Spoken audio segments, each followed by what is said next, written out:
Hello, welcome to the session on Introduction to World Literature, and in this session we will be working on The Great Gatsby, the novel by F. Scott Fitzgerald. So, we will start with a brief timeline of the text and the era in which it was produced. So, the timeline is 1920s in America, the Roaring 20s as it is known, and the 1920s was an era of massive wealth accumulation in the United States, especially through stock markets, and also because of the aftermaths of the First World War, because of which there were too many industries coming up, and the industrial production also contributed to the amassment of wealth in the United States. So, this 1920s is also a era of cultural revolution, in the sense that because of the coming of modernity and also because of the industrial wealth, the American population started to embrace a new culture of flamboyance. So, it is in this context that we will be studying the Great Gatsby, and also this is a context in which the Great Gatsby is written. So, the characters and the author himself is a product of the 1920s. So, we will be looking at the text through such a cultural and historical context. So, what was the main themes? What were the main themes? What are the main leitmotifs of this Roaring 20s? So, it is a jazz age. It is the age of the birth of a new kind of music, the jazz music, which is a popular music. So, it is a age of popular culture, the culture of mass production and of mass culture. So, apart from jazz ages, apart from being the jazz age, it is also the age of the flapper icon. The flapper icon is a cultural icon of the 1920s, which will be very important to our reading of Great Gatsby, because the flapper was a term which had too many connotations. For example, the flapper was such a woman who, according to the moral ethos of 1920s, of the jazz age, of this Roaring 20s, embraced a new culture of drinking, of smoking, having short hair, wearing knee length skirts as opposed to the long flowing gowns of the previous era. And it was also the age of new morality, of partying, of drinking, of being like men. Although it is not exactly a liberated woman icon, it is also a totally different way of looking at people through a cultural context. And it was also the age of Art Deco, which started from Paris. For example, the idea of Fauvism, of the art movement of Fauvism, which experimented with bright colors and etc. So, these themes give us an idea of how the 1920s were an emerging era of totally new cultural function. So, industries expanded, as I already explained, and it was also the era of stock markets, the Wall Street, and organized crime as well, especially in metropolitan cities like Chicago. We had organized crime syndicates, especially bootlegging, and it was also the time of prohibition, where illicit liquor was widely available, and it was also linked to the organized crime and also to the new moral ethos of the 1920s. So, for example, we will see here J.P. Morgan and John Rockefeller, both very famous figures. So, this is also the time where the idea of the great American dream actually came to its maturity. So, for example, these two people who were more or less typical example of the rag to riches story, maybe not Rockefeller, but J.P. Morgan, for example, and so many others of which we will see in the coming parts, that the self-made man, the story from rag to riches was an actual and probable event of the 1920s, that a man, even though he is from a low social class, low social setting, he can rise through the social ladder by his own persistence and perseverance and hard work. So, in that sense also industry as hard work is also important. And yeah, the lost generation. So, a group of writers, Hemingway, Fitzgerald and Gertrude Stein for example, were referred to as by Gertrude Stein herself as the lost generation, the generation of people between the interwar periods who have seen war and have seen the destruction it causes. Especially Hemingway and Fitzgerald both were also conscripted in the army. So, this is also the age of the lost generation. So, this is the timeline in which we will be looking at the text. So, let us have a brief biographical note of Scott Fitzgerald himself, because it's also through a biographical sketch of Fitzgerald we will be looking at Great Gatsby, the text itself. So, the one of the main figures in Fitzgerald's life was Zelda Fitzgerald, his wife, and we will see a lot of parallels between Zelda Fitzgerald and the protagonist of Great Gatsby, which is the namesake Gatsby himself, and also Daisy Buchanan. The idea of the self-made man can be very much linked to Fitzgerald's life itself, because Fitzgerald, when he met Zelda, who was a very rich socialite, was not a well-known figure, did not have so much of wealth and literary connections especially. So, Fitzgerald's life through Zelda's eyes is going to be a approach to the text. So, Zelda was a socialite who was a typical flapper icon of the 1920s, an outgoing partying girl. So, both Scott Fitzgerald and Zelda was fascinated by the social life of the new roaring 20s. So, they partied, they drank, they went on trips and so on and so forth. So, Fitzgerald was motivated by fame.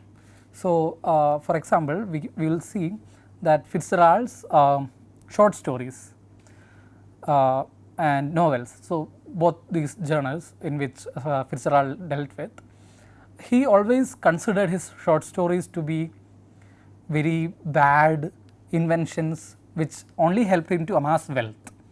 His idea was to write a novel in such a magnificent way that it will give him literary fame. So, in that sense he yearned for literary fame and considered all that he wrote as short stories as trash, although they were quite popular and they even gave him an opportunity to gain a lot of wealth. So, he was preoccupied by the objects of his desire. So, Zelda is one of those objects and the other is his literary fame. So, for Fitzgerald to marry Zelda, Zelda was not ready to marry Fitzgerald until and unless Fitzgerald actually rose in the social strata. So, Fitzgerald wrote his first novel and got it published, and it was only after that Fitzgerald could marry Zelda. So, these ideas of fame and of achieving a higher social class important to Fitzgerald, and thus will be important to us also while we are looking at Great Gatsby.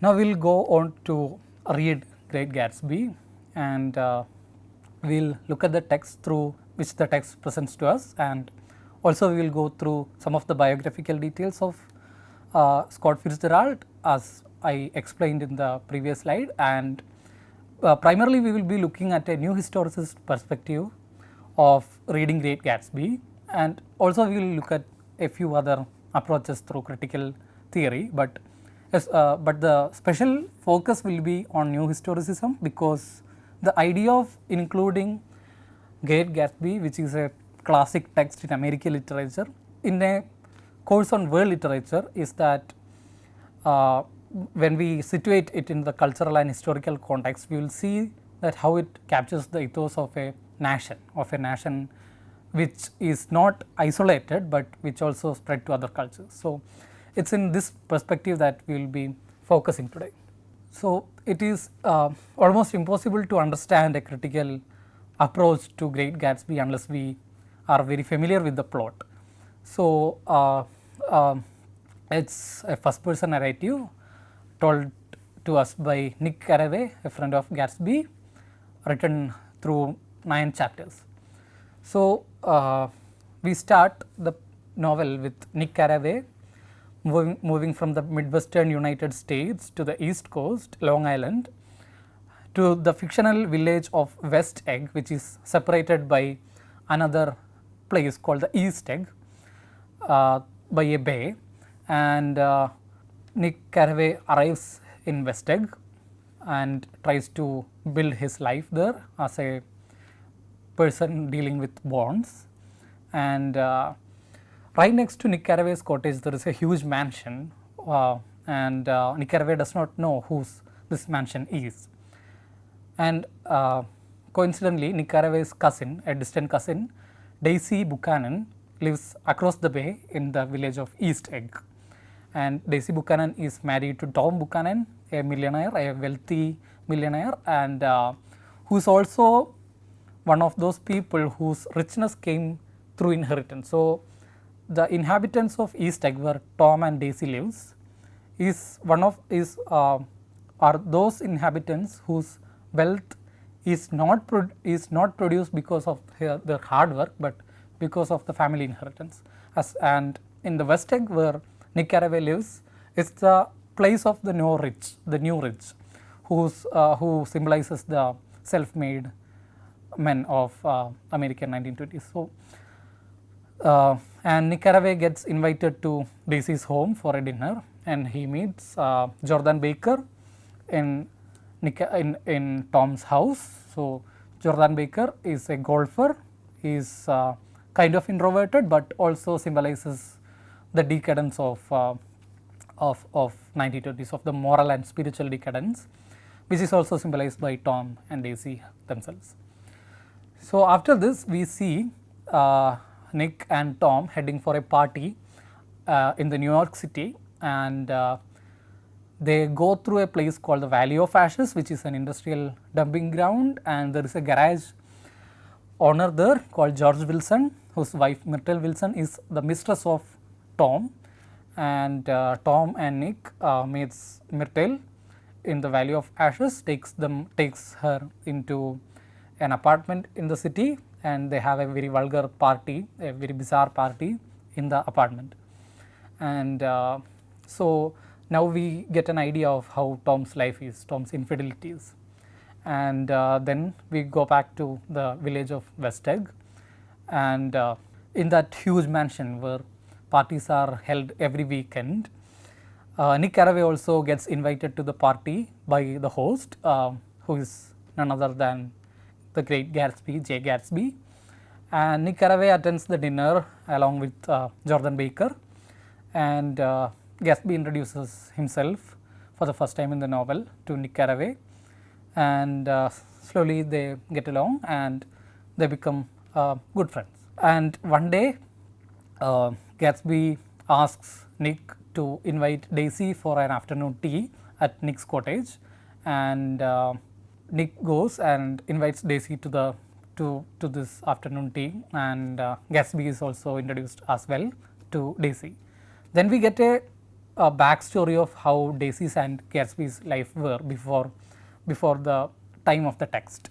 So, we see that Daisy was a socialite who fell in love with Gatsby when he was a army personnel, when he had nothing, when he had no wealth and no place in the upper social class. And it was only after the army that Gatsby, through some means, amassed wealth, and now Gatsby is living in West Egg, directly across Tom Buchanan's house in the East Egg, across the bay, so that he can relive the past and change the past and make Daisy his own wife.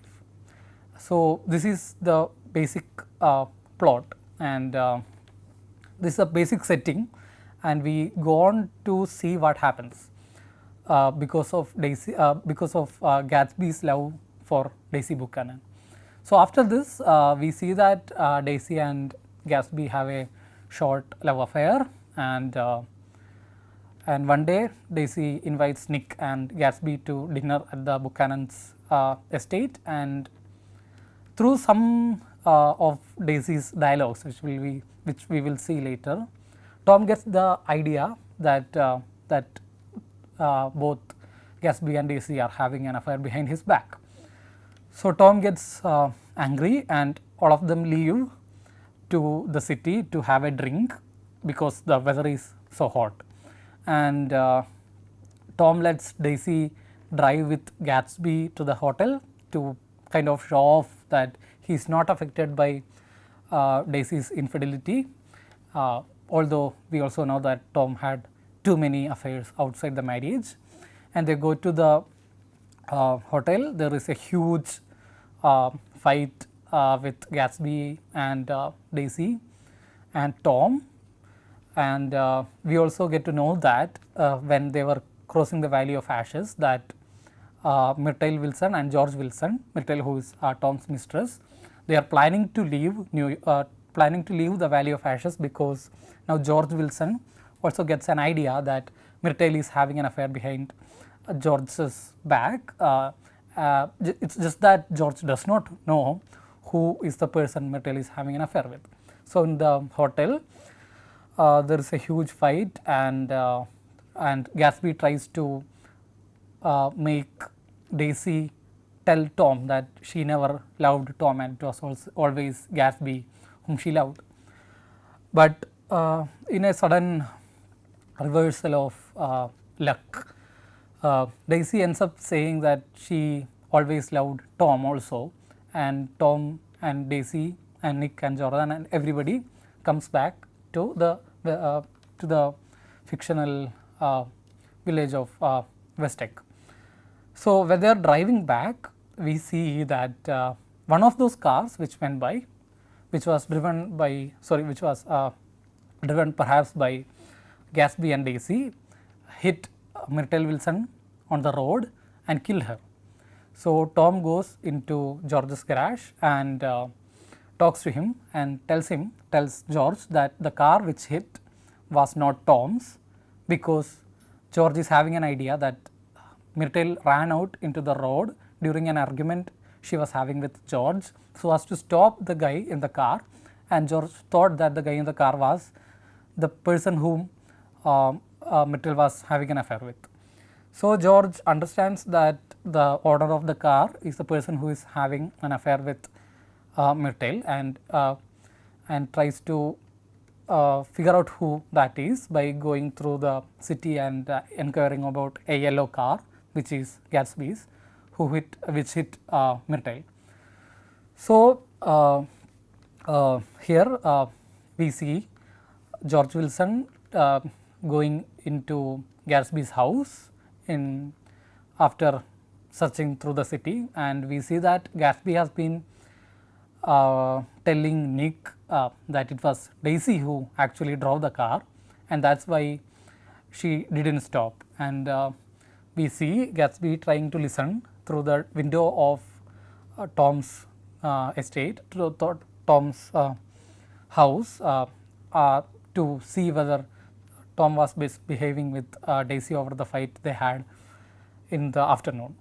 So, after the long night, Gatsby goes back to his home, his mansion, and we see George Wilson coming and shooting Gatsby and killing himself.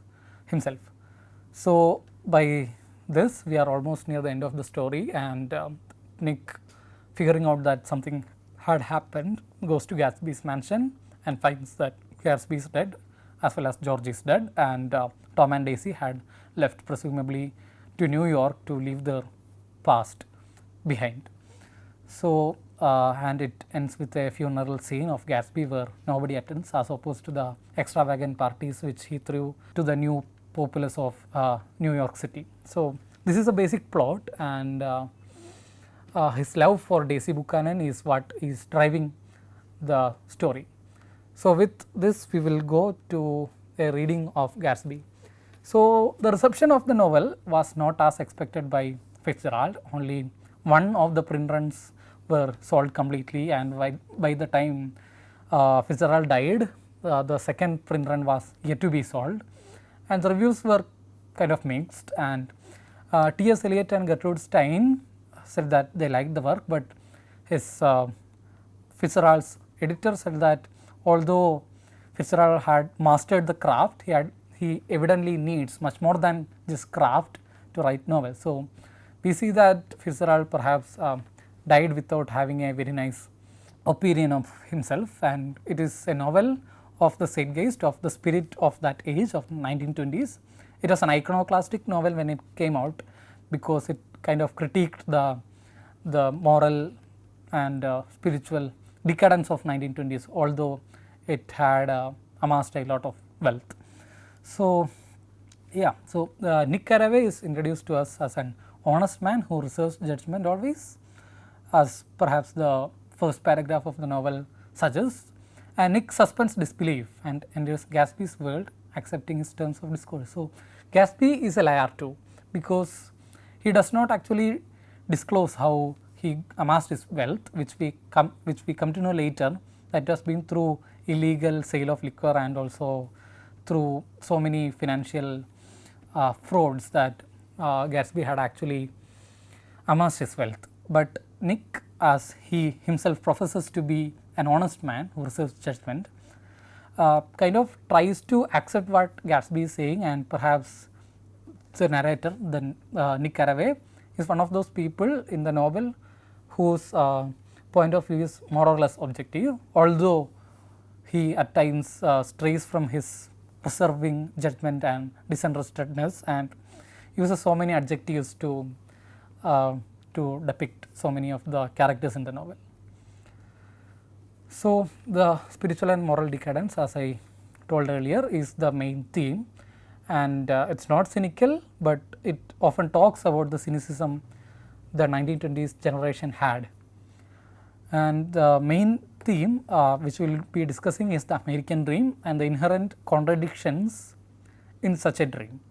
So, we will also look at Fitzgerald's life and the Great Gatsby as linked to Zelda's notions of fame and of a social life, and also one of those motivations for Great Gatsby is said to be Ginevra King, whom Fitzgerald liked in the beginning, but of course, just as Gatsby was, Fitzgerald was very much lower than King's social class, so that he could not marry King. So, we will be looking at the American dream now. So, the discourse of the self-made man is the primary locus of the American dream. So, from say 1890s to 1930s, just before the stock market crash, there was a flourishing of success manual of how to become great, how to succeed in life, how to amass wealth, how to climb the social ladder. Such literature flourished in the United States. For example, we have Horatio Alger, whose novels were the embodiment of this discourse of the self-made man who could move up the social class just by his own industry, whatever his circumstances may be. We also have Andrew Carnegie, who was another writer of such popular works and who also delivered a lot of speeches on how a man can move up the social ladder. Another literature of the 1920s was were the McGuffey readers, which were elementary school textbooks for children, which also was the embodiment of this discourse of the self-made man who could by his own industry could move up the social ladder. So, the idea was that whatever the circumstances may be and how much ever poverty they have to go through, whatever the restraints may be, success can be achieved by one's own industry and one's own function of one's own character. So, success is a function of a good behavior, a good all round character. So, we will see that Gatsby does so many of these. Gatsby is also the manifestation of how this discourse was taken up by the populace and how they try to reimagine themselves as a self-made man. So, it is a world of success which is alien to others. So, all these successful men, all these successful people, including the fictional characters which we see here as Gatsby, we see that their success is totally alien, totally in a different world altogether, because they are some of these individual people who could actually move up the ladder because of particular circumstances. Not everybody was able to be the self-made man.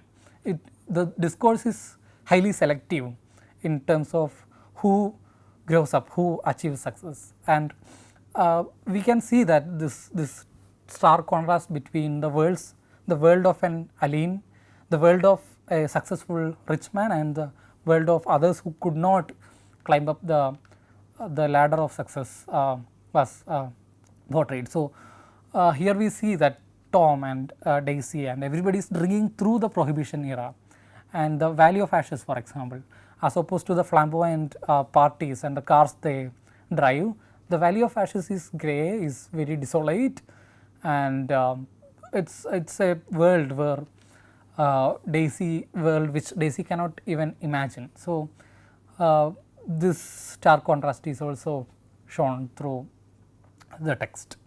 So, thank you for listening to this session of Introduction to World Literature. Now, we will in the next session we will start at again at the discourse of the self-made man, taking cues from the text. Thank you.